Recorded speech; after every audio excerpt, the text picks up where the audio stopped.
disclaimer, but in addition to the disclaimers that other speakers have also provided through the day, the one thing that I want to mention is that I do not have any direct experience on the public markets in the buy side. I've been a private equity professional all my career, so you must view whatever I say with an added added disclaimer. Also on the third point, I've been investing in the stock VOLTAS over the last 10 years. This is the third time I've come into the stock. The first investment was in the global financial crisis when the stock had crashed at about 66 rupees, and then it doubled from there, and I got out, which was a mistake. I got in after a couple of years and then got out after about 4 years, and that was a second mistake. I hope I'll not be making a mistake a third time, but I like the stock enough, and the company has changed enough in its character over the last 10 years, and I want to show that in the next few minutes, why I believe this is an interesting company and how it has changed in the last 10 years. My personal CV, Nitin has walked you through that, so there's nothing of interest there.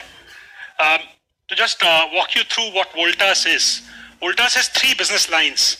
And 10 years back, when I first took exposure to VOLTAS, the middle band, which is their EMP business, was their main line of business. It was their largest business, and roughly contributed to about half of the profits of the company.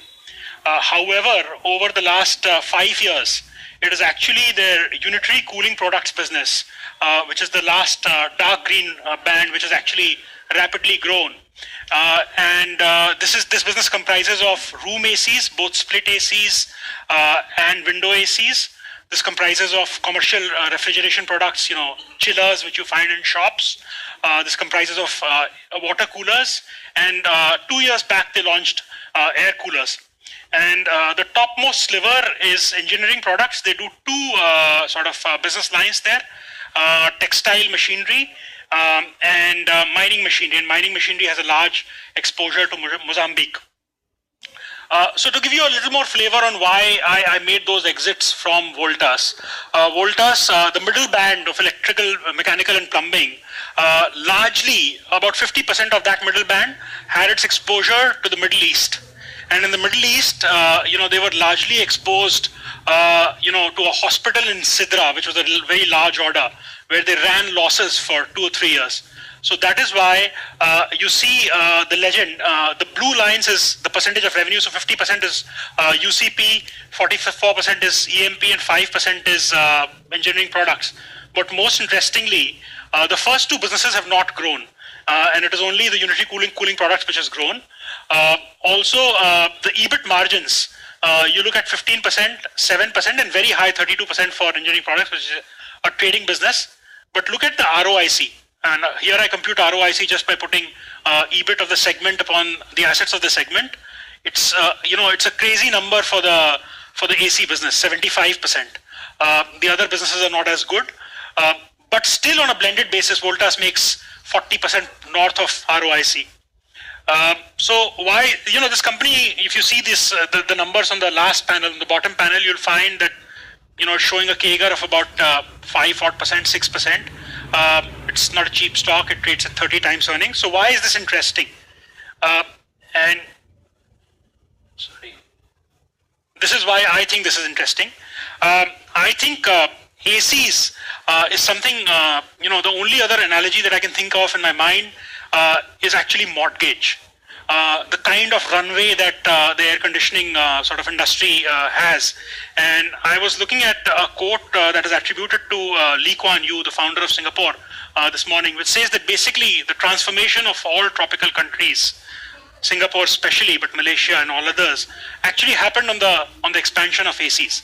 And I'll show you why we are at a very, very early stage in that journey here in India, and why I think the runway to growth is as exciting as any other of the ideas that we have seen from the morning, whether it is kitchenware or whether it is other financial services. The second thing is that competitive advantage, and I'll have more to talk to you about that. It is a business where branding matters, and VOLTAS has re-rated its brand. It has been making ACs for 30-40 years. But this is a very, very unique case of an Indian company which has actually clawed back share from large multinational firms like LG and Samsung. And I'll tell you why in just a minute. The most important thing, in my view, actually is to catch inflection points. And the direction and the timing of this investment in Voltas is something that I think makes it a very interesting investment idea over a 2-3 year sort of investment horizon period, which is how I look at investing. I do not have a very long-term sort of thought of 15 years of being invested in a stock, and I don't look at the next 3 quarters, but on a 3-year perspective, I think Voltas is very interesting, 3-4 year perspective. What makes it interesting is a JV that they have signed, where you'll see products on shelves by Diwali this year, but very importantly, management. This is a Tata company, and Tata companies, when they do well, they do extremely well. TCS, we all know of, Rakesh Jhunjhunwala selling a few shares, and Titan makes headline news. But for every Titan, there's an Indian Hotels. For every TCS, there's a telecom business. It's actually interesting, but when the Tata companies begin to perform and reach a point of inflection, good things happen. And I believe they've changed management in the 3rd quarter of last year. It's a very material change. Pradeep Bakshi grew up in the consumer business of Voltas and had worked at other non-Tata companies prior to joining Voltas 14 years back. And I think he has imparted a momentum. He's actually the man behind the re-rating of Voltas over the last 4-5 years. And finally, it is not a cheap stock, but on a relative basis, I'll show you why I think this is an interesting stock and why it has headroom when Nifty and the Sensex are making lifetime highs. The stock is still at a meaningful discount to what it achieved last year.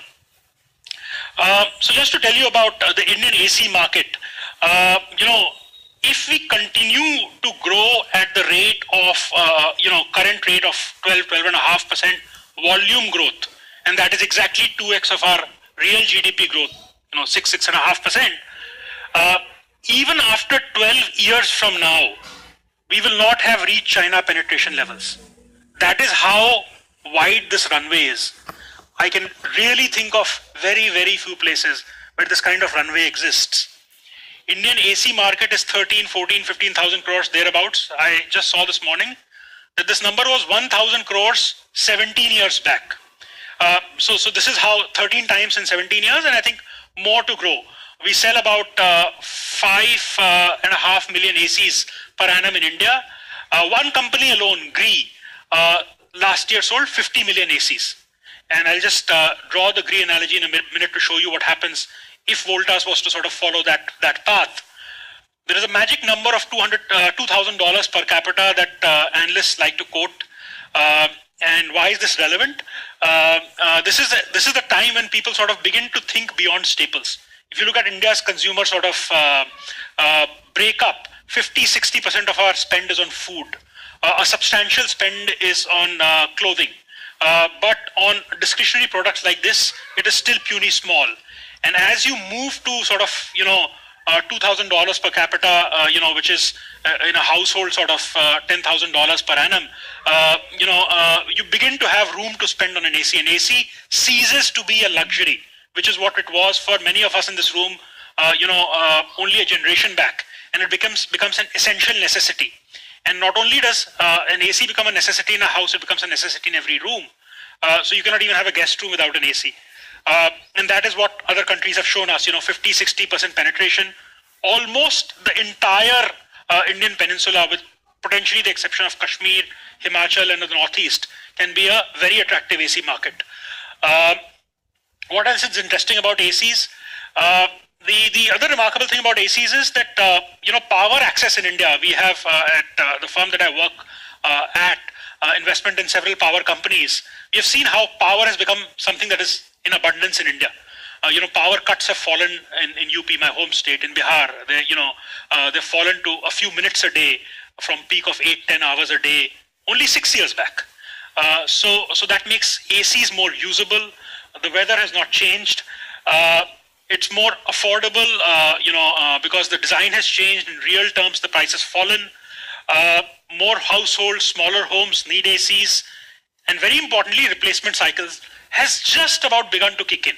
So people in India bought ACs meaningfully only 10 years back, 10-12 years back. So all of those will be coming up for refurbishment over the next 5 or 10 years. Among the 4 or 5 major white goods categories, ACs is probably the most attractive, not only in terms of its current penetration, which is low, but also because it's a meaningful size of the business.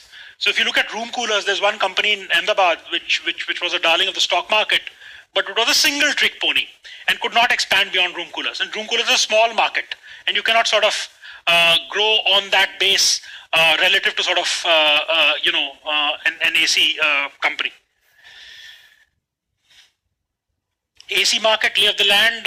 All of us know this because we've probably bought ACs at some stage. To just give you a flavor, the first segment is a very attractive segment, but unfortunately there are not many listed companies that investors here can participate in. The second segment is the largest. It is the most meaty segment. Very importantly, the first segment guys cannot go beyond tier 1 India, which is the top 70-80 cities. But tier 2 to 4 India is about 500 cities. And that is where the action is. And that is what makes VOLTAS interesting. I'll just show you in a minute. There are 15,000 touch points. The last segment is battling the unorganized market, which is not a market that anybody wants to battle because there's a competition, there's a race to the bottom. And then in the AC market, there are three big trends. Energy efficiency norms were not established in India till as late as 2010. And since then, every 2 years, they have been revised upwards. So it makes ACs far more affordable for people. Inverter ACs, today about 40% of the market. They were less than 5% 3 years back. And there's a typo there. Room ACs, it meant window ACs. Window ACs are less than 20% of the market. They were about 80% 10 years back. What do all these three things mean? It basically means that the guys at the bottom will find life more challenging, and replacement cycles will shorten, and ACs will become more affordable, because as energy efficiency norms improve, you begin to have cheaper ACs for the or cheaper energy usage of the air conditioner. So VOLTAS, the story of VOLTAS is interesting. I can think of scarcely any other category I mentioned where, battling the Koreans, an Indian company won 700 bips of market share over 5 years. And they won it not from some sleepy multinational, they won it from LG and Samsung. And why did they win it? They won it very simply by doing their job harder and better. We've all seen the Murthy ad, we've all seen the All-Star AC ad. But remarkably, they trebled in the last 5 years their distribution touchpoints from 5,000 to 15,000. Now in this chart I show VOLTAS at 15,000, Lloyd's, which is now a Havells company, at 7,000 touchpoints. The only other company which compares with this kind of distribution reach and depth is actually LG, which has numbers which is a larger multiple of VOLTAS. But LG focused completely on one, its mobile business, and two, within ACs they moved from fixed ACs to inverter ACs. So they took their eye off the ball of the big 70-80% market in fixed speed ACs too early in the game. Inverter ACs will probably be 100% of the market 3 years from now. But that gave a lovely opportunity to VOLTAS. And VOLTAS has since, has not just kept its game stationary. If you read quarterly conference call reports, you'll find that 2 years back, they were the 5th in the inverter AC game. Today, they are the 2nd. And by the end of the FY19, they will converge to the industry norm of 40-50% sort of inverter AC share. The other thing to think about is VOLTAS and Blue Star both have this combination of unitary cooling products and electromechanical projects. So why choose VOLTAS, which is a Tata company which has the risk of turning into an Indian Hotels or Tata Communication, over Blue Star, which is a standalone business, very well run, great legacy and all that good stuff. First, it is 20% cheaper. Second, I think the moat of VOLTAS is in the trust of Tatas. When a Tata company does well, it does extremely well. This is what is happening to VOLTAS now. They're actually very well able to utilize and capitalize on the Tata legacy, on the Tata trust. AC is a high engagement product. You don't buy it on Flipkart as easily as you buy a mobile phone. The two may cost the same, but you like to see it, feel it, and that's where the Tata distribution sort of footprint comes handy. Importantly, because of the changes that have happened over the last 2-3 years under Pradeep Bakshi, they've actually cut costs and today have the highest margins at 14.7% in their unitary cooling projects. So they are far ahead than Blue Star or any other company which makes ACs or white good products. And of course, there is a Arcelor JV which which I'm very excited about, and I'll just tell you why. Sorry. So what makes Voltas interesting right now, as in FY19, FY20? This is the story of how the unitary cooling products business has shaped. It has virtually doubled in under 5 years. So when you see 5% headline revenue growth, it is masked by something very interesting that is happening. It'll take no more than 3 minutes. Margins in EMP. This is the time when there was a loss in Sidra, and it has stabilized at 6.5%. And of course, EBIT margins are growing well. Now, what is happening in the EMP business very quickly? EMP business, they piled on lots of bad projects in the Middle East. They've gotten out of it. They have brought in greater discipline into their bidding, and are guiding to about 7% margins there. Key numbers. Company sitting on about 3,000 crores of cash and investments in their subsidiaries, about 2,500 crores of cash. So they do not need any kind of debt to grow the white goods business. In fact, they have a war chest to fight against virtually any kind of competition. It's about 100 rupees per share. So that softens the valuation. EBITDA margins are very thin, 9-10% EBITDA margins. But look at the movement from 3% to 10%. And think of companies that have made money over the last few years. Maruti comes to mind, 6% to 14-15%. Britannia comes to mind, again 7-8% to 14-15%. So that is to me the marker of actually a change, and I think the change has many more years to go. It trades at 30 times FY19, but if you look at companies like Amber and Dixon, Voltas is cheaper than that. And it is certainly cheaper than any AC company. It is certainly cheaper than anything else in, the likes of Hampton, Havells, Crompton, and with far more to show for it. But I would like to take a minute to, so what can go wrong? Copper prices are hardening. Summer has been weak. That's why you're getting the stock cheap. But more than all of this, what can go right? Can Voltas be a GRI? GRI is today about $40 billion in market cap, and makes 15% margin, PAT margin. And why? Because they don't sell air conditioners only in China. They sell air conditioners in Pakistan, all over the Middle East. And Voltas has a runway to do that. What else can go right? The two businesses can be demerged. What else can go right? Today the analysts on the street are talking about a 22 rupees EPS 2 years from now. I don't put a lot of weight to that. But you do your math. If they're selling 1 million ACs growing at 12% per annum, 4 years out, and you'll have those sort of baked into analyst estimates 18 months from now, what kind of return you can make on the unitary cooling products business. That itself can be a doubler. And, add to that the option value of the Voltbek JV.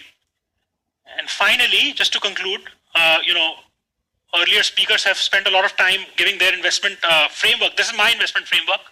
Bulk of the money should go into, things that are value preservers and continue to grow at a great clip. HDFC Bank, Titan, HUL. But you never get multiple appreciation. You never get these things cheap. You need to, and they can test your patience. HUL did for 7-8 years.